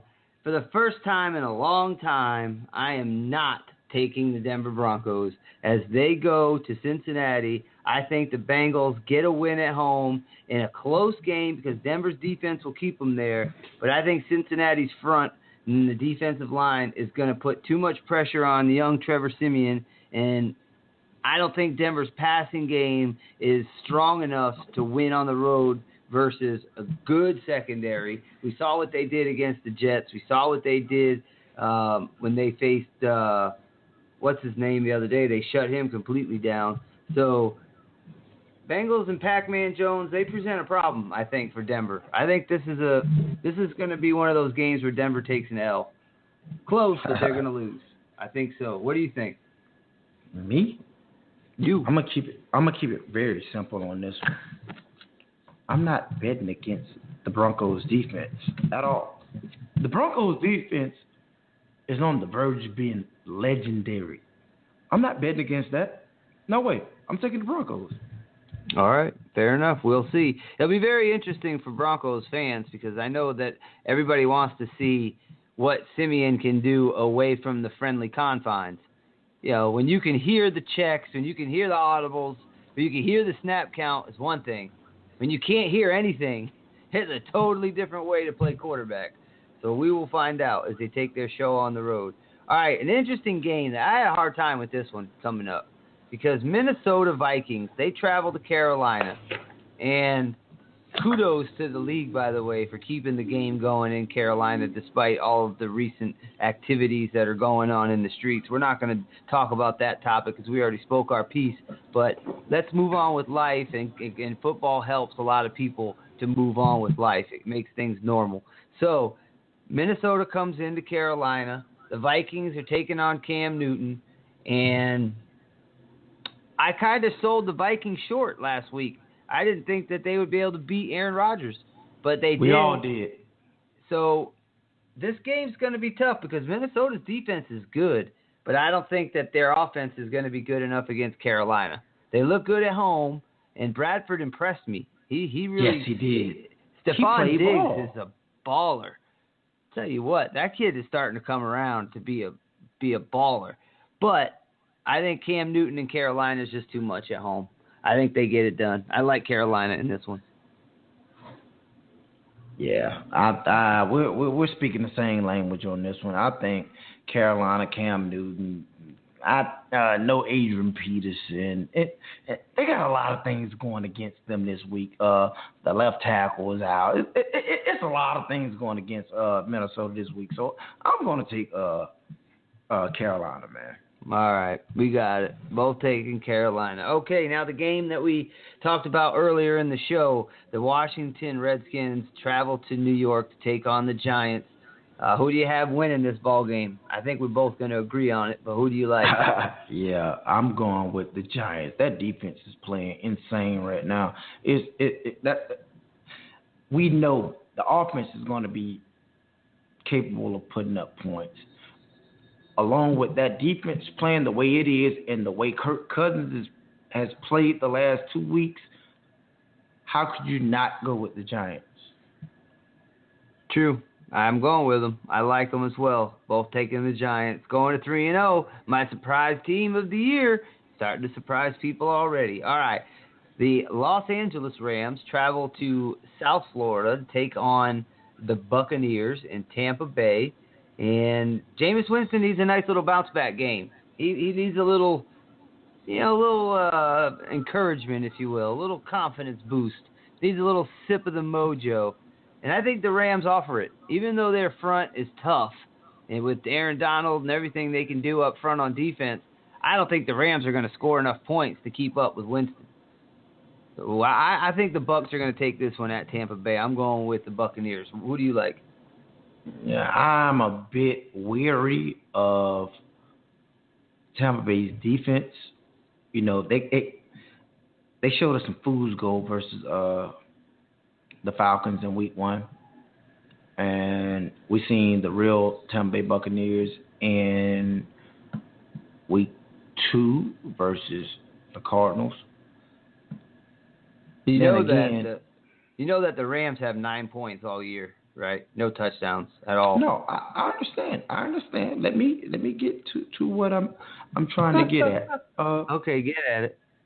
The Rams, they look god-awful versus San Francisco and looked damn solid on defense versus the Seahawks. But I'm going to agree with you on this one. The biggest reason is because of the thing you keep bringing up. They're going coast to coast. Coast to coast is going to be very hard for especially a team that's not good. And we all know the Rams aren't good. That team isn't good. Coming down to Tampa. And again, another point that I made earlier, that the Florida Heat is going to kill them. That heat is going to kill them. It'll probably be 100+ degrees in Tampa on Sunday. Those guys, hey, they in nice, cool California. No, trust me, they'll be exhausted by mid first quarter. The Bucs win this game. Got it. All right, San Francisco goes to Seattle for the NFC West battle. This game, isn't it crazy how fast the NFL can change? Just a few years ago when Harbaugh was in San Fran and they were going to Super Bowls with Kaepernick, now all of a sudden you got Seattle, who's a little without Marshawn Lynch. They're just They still got Russell Wilson making plays, but they're not lighting up the scoreboard. And now you got San Francisco, who completely fell off a cliff. They went from just a team that was dominating to a team with a bunch of retired players on it that are barely hanging on. I mean, they look below average to me. So I'm taking Seattle at home just because it's at Seattle. It's a tough place to play. The 12th man, yada, yada, yada. The Niners don't have enough. Man, listen, I'm taking Seattle 10 times out of 10 on this one. I'm not. You will never get me to side with Blaine Gabbert at all. The guy's off. He's off. Like, he is. Come on, dude. Let's be honest about the situation. So we can move on. Seattle it is. Okay, Jets versus Chiefs. We're going to put a little bounce in our step for these last 5 games because we still want to get to your fabulous 15. We got to do every Friday. Fabian gives us his top 15 teams, which is one of my favorite segments that we do, by the way, because I think it's fun. Anyway, Jets at the Chiefs, Arrowhead, tough place to play. Brandon Marshall will be a game-time decision after having his knee and ankle rolled back and an awkward-looking tackle. So I don't know if he plays or not. Could be a huge factor. Who do you like? Well, week one, both of these teams lost week one. So it is what it is. But the way Kansas City, the Jets won week one. Kansas City came back and won in week one. They didn't look impressive at all. Week two confirmed what I saw in week one from Kansas City. They're not a good team. They look bad versus Houston. So, therefore, I seen the Jets losing week one and then bounce back and get a win, albeit versus the Bills. They got a win, a tough divisional game. I'm taking the Jets here on the road. I agree with you. I think the Jets, because you know what, Travels? Defense. Yes. The Jets have it. The Jets have it. And I think they're going to create enough pressure to make Smith look pedestrian. He'll look very average against that defensive front because they're going to make him get the ball out quicker than he wants to.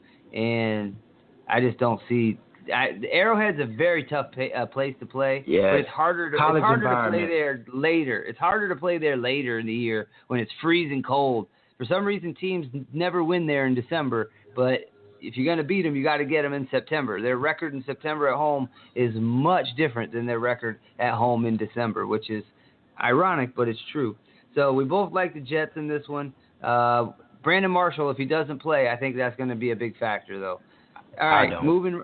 All right, well, you know why? Because you're a Nebraska boy. I don't want to mispronounce his name, so I'm just going to call him the Nebraska boy. But he came along and played. Quincy Enunwa.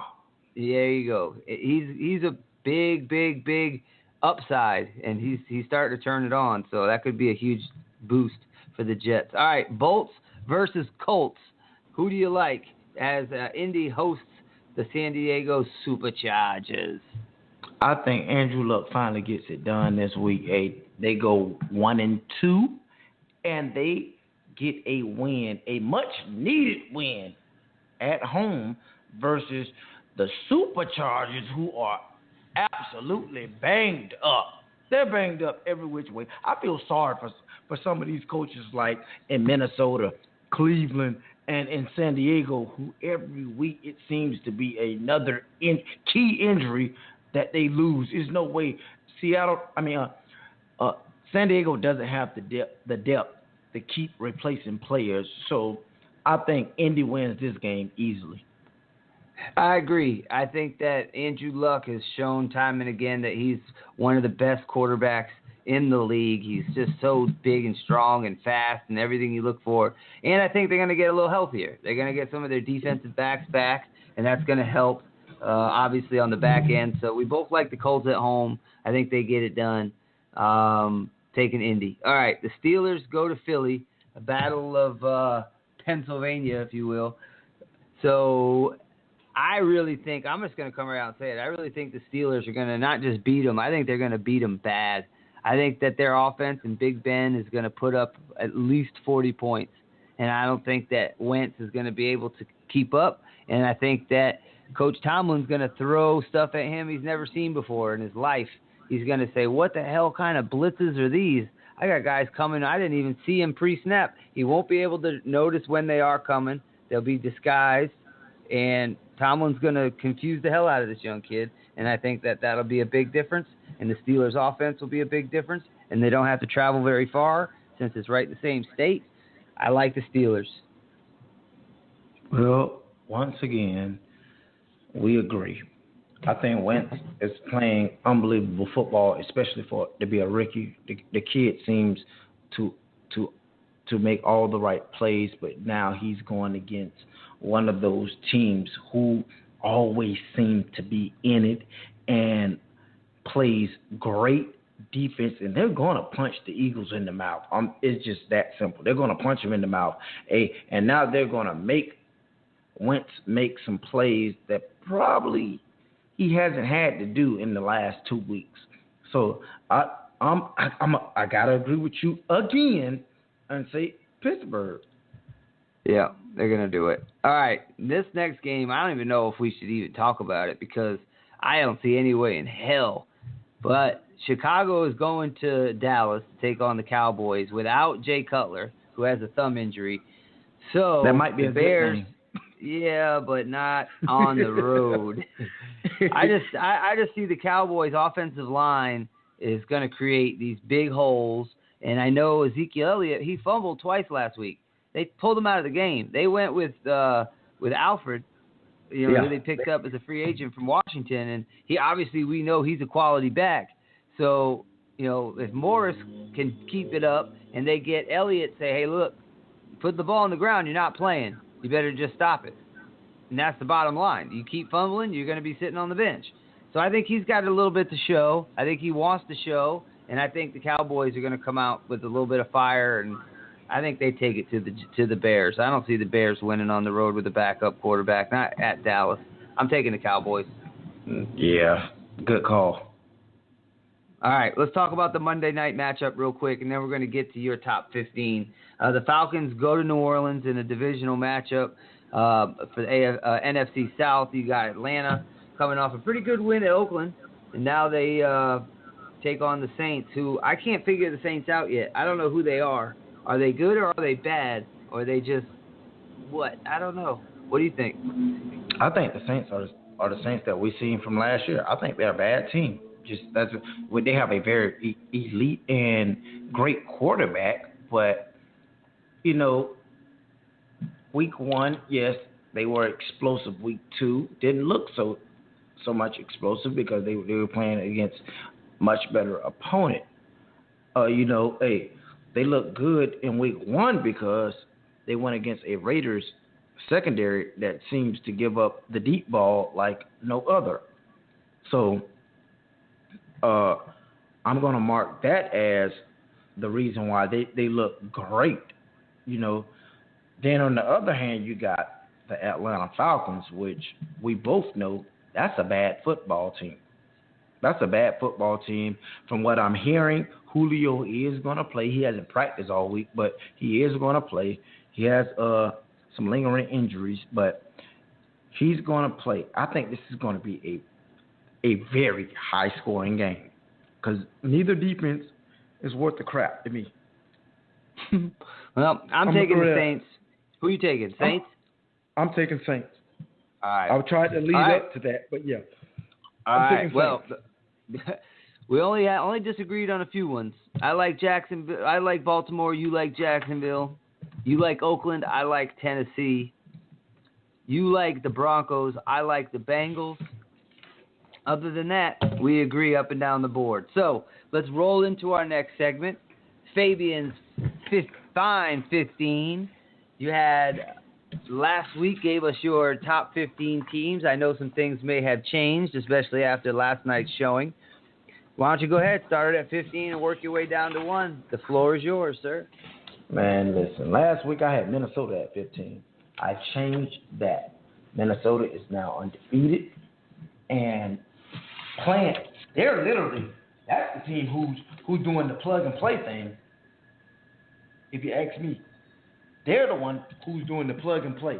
But this week at 15, yes, they lost bad last night, but I got to take Houston at 15. They lost to a really, really, really good team. So I'm going to take Houston at 2-1, being my number 15 team. My number 14 team is that team out of Texas. The other team out of Texas, the Cowboys, Dallas Cowboys. 14, the only team they've lost, they're 1-1, they lost to the Giants. And we all see the Giants is pretty respectable this year. Good call, Steve. I got to give you credit on that one. You made a good call on that. At number 13,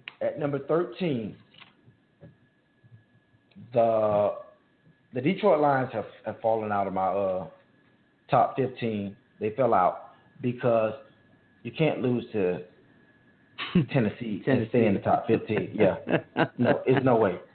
So I put a very respectable Jets team at 13. I think the Jets got something brewing over there. I think that they play solid ball on defense, and if Fitz can continue to do what he does, I think that team is going to be dangerous later on in the season.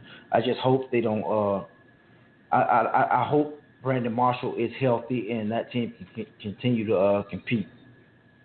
The team that did jump into my top 15 is the Philadelphia Eagles. 2-0. 2-0. I'm impressed with Wentz. I'm very impressed with Wentz. Let me say this. I'm very. Because that kid hasn't been rattled yet. No matter what's the situation, he hasn't been rattled. And as long as we know, in most situations, as long as your quarterback is playing well, the team is going to play well. And he's playing pretty well. So I added those guys into my top 15 at number 12. Now, number 11 is a team that usually would be in people's top 5, top 2, maybe. Number 11 is the Seattle Seahawks. They haven't looked impressive at all to me, but I'm not going to take them out of my top 15 for the simple fact I know how dangerous this team can be. Week 1 versus Miami, they didn't look impressive. Week 2 versus the Rams, they looked god-awful. So I moved them down to 11. But I still feel like that team is very dangerous. They got to somehow, some way, get that passing game up to par. Number 10 is another team that I moved down. Number 10 is the Green Bay Packers. They moved from 4 to 10 from last week. Green Bay, I don't know what's going on, but they have to get Aaron Rodgers. Aaron Rodgers has to make more plays. He's the guy. He's AR-12. Everybody knows how I love that guy. That guy is to me, is one of, I always say he's the best quarterback because the plays he makes plays with his legs and his arm. So at number 9, I have my Baltimore Ravens, 2-0. Hey, when you're 2-0, I don't care who you play, what's your schedule. 2-0 in the NFL is pretty impressive to me because it's so hard to win. It's so hard to win, period, in the NFL. But to start off the season 2-0, I do think they need to improve some things, but I do see that, like I said earlier in the show, I love the Mike Wallace and Joe Flacco connection. So they're number 9. Number 8 is another undefeated team, but they're banged up. They're banged up, and the reason why I ranked them over the Ravens was because I love the way they're plugging in players, and that's the Minnesota Vikings. The Minnesota Vikings are just plugging in players and still going out and playing well. Dude, you don't understand. They're literally the next man up. This is one of those teams saying, next man up. They're playing unbelievable. So you're right. I'm like, even with their banged up roster, they still continue to win. So I'm going to take the Minnesota Vikings at 8. Now, at number 7, I'm going to put the Bengals. I think the Bengals are a damn good football team. Their only loss right now is to the Steelers versus an even better football team. So that team, along with the way that defense plays, I think they're going to be dangerous in the long haul. So that's my number 17. Number 16 in football is the team that my co-host said would go to the Super Bowl. The New York Giants. I didn't think that defense would be that much improved. That defense is playing unreal right now. Through the first 2 weeks, that defense they're not allowing anybody to score. I remember last week, the biggest thing I seen from all the networks was how many points were both teams going to combine for. Were they going to go to over? Were they going to go to under? Well, they went well under the under because the New York Giants played great defense. Defense win ball games, and to add, they do have a pretty good offense to add with that defense. Defense was the key. I mean, the key problem that was the big problem last year. Now they got the defense fixed so far, and let the offense play ball. Number five is a team that Steve knows that I am very much in love with. That the Arizona Cardinals. I think the Arizona Cardinals are a phenomenal team. I think they had a bad showing in week 1, but they showed us really who they are in week 2. I seriously think that team is going to be in the hunt at the end of the year. Number 4 is another team that lost in week 1, but had a phenomenal showing again in week 2, and that's the Carolina Panthers. I think the Carolina Panthers are the number 4 best team. The defenses came to play. Cam showed that he's still Cam last week, and I like the way they bounced back from a tough loss, week 1 versus Denver. Hey, you win some, you lose some. It's all about how you respond, and the Panthers responded great by getting that win. Number 3 stays the same. Denver. Until I see a flaw in that defense, this team will be a contender. I don't care who's at quarterback. I don't care who's on offense. Until I see a kink in the armor on defense, Denver will be a contender. Number 2 team is the Pittsburgh Steelers. Pittsburgh Steelers have shown me nothing but great football these first 2 weeks. I'm talking about from offensively and defensively, with guys suspended and guys hurt. They just keep playing good football. I'm like, dude, this team is going to be dangerous. They're going to be Big Ben. He's finding the open guys. You got D'Angelo Williams. D'Angelo Williams is a 30-plus-year-old running back, running like he's 24. Dude, it's like that team is dangerous. That team is dangerous. So they are. That's my number 2 team. My number 1 team, obviously, the big elephant in the room, the one that I haven't said yet, is the New England Patriots.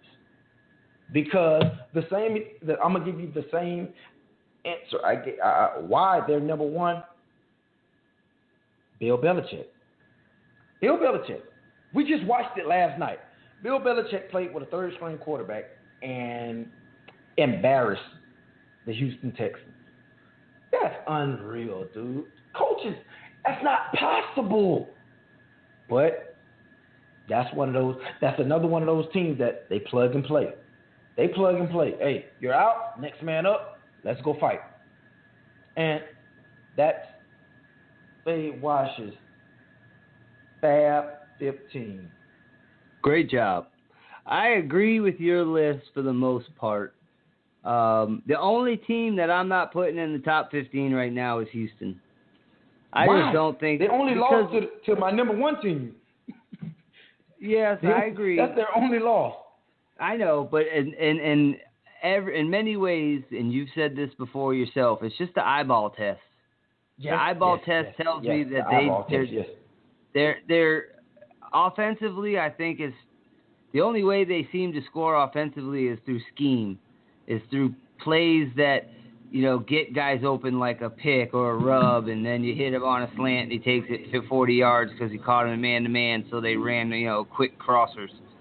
Stuff like that. I don't see just pure beatings. You know what I mean? Like, they're not just sitting back mano-a-mano and beating you because they're better.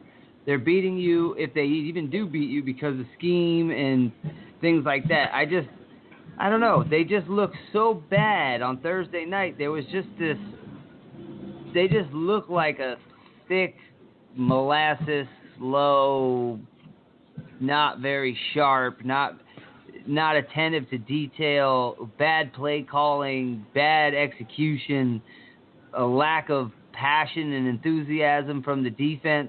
I mean, I'm watching this game last night, and I don't care what the game plan is. I don't care what the coaches had time to prepare for and this and that. They missed so many tackles. They put the ball on the ground so many times. There was just so many mistakes that you see, 8th grade teams making. And I'm just like, man, I don't know. Until they come out and show me a complete game in all three phases, the offense, the defense, and the special teams, then I'll say, okay, as a unit, as a team, they belong in the upper half of the league. But right now, I think they belong on the bottom half of the league. So that's the only team I really look at and say, nah, I don't know. And I think once the Cowboys start getting a little bit, I don't know, healthy is the right word, because I don't know what Romo's future is, but once the Cowboys and Prescott get a little bit more under their belt, I see them moving up your list from 14. I think that they're too talented of a football team to stay down in the middle of the pack. They just have too much talent up front in the trenches. That's where this game is won and lost, and you'll see as they play, a team this week that's not the most stellar team up front in the Bears, you're going to see that this offensive line versus just an average everyday team, they're going to dominate them. You'll see some big holes. I think they'll run roughshod over the Bears. But all in all, I think your list is pretty solid. I agree with it, especially at the top half. I think the Patriots proved to the world they're the best team in football, winning with, backups, and then the backups back up. The Steelers have so much talent on offense. I think they can score on just about anybody, especially when they're home. The Broncos, we're going to find out what they're made of this week. They go to Cincinnati. That's going to be a tough ball game in a loud environment. The team coming off a loss to a rival, they're going to have a bad taste in their mouth. And the best way to come off of a loss against the rival is to beat the Super Bowl champs and make a statement game. So I see them doing that. Carolina, solid team on offense and defense. And like you said, the Cardinals, rounding out the top five, I just think the Cardinals have everything they need to make a deep run in the playoffs. And once they get clicking, the Cardinals, to me, everything rests on Carson Palmer. When Carson Palmer has a bad game, the Cardinals look bad. When he has a good game, they look unstoppable. They seem to work well together, and when they play bad together, or when they play good together. And, that's a good thing. At the end of the day, when they start having that cohesive unit, as they get deeper into November, deeper into December, they start playing together, I think the Cardinals will be right there. I think I could see them, in the championship game, somewhere around there, maybe playoff win and then lose one or something, but they'll be there. Well, all in all, good job. I like your list a lot. I think you did an excellent job at picking out, your rationale was on point. So good job, Fabo. Proud of you. Can't wait to see what next week holds. I do what I do. Attaboy. All right, everybody. Well, we're going to wrap this segment up. We appreciate you for listening in to Florida Boy Sports. Come check us out again next Tuesday as we recap all of the week's action over the weekend. We'll talk college. We'll talk NFL. We may even have a special guest come on next week. We're going to start really reaching out to some of our friends in the football arena and bring on some good guests for some different perspectives other than our own. We kind of held off at that at the beginning of our shows because we really want to get you guys to listen to us and see what we're all about before we start bringing other people in. But we'll have plenty of good guests for you, and we'll catch up to you next time. Thanks so much for joining Florida Boy Sports. We'll see you next Tuesday. I'm Steve O'Reilly, my partner in crime, Fabian Washington. Have a great weekend. Enjoy your football, everybody. Florida Boy Sports.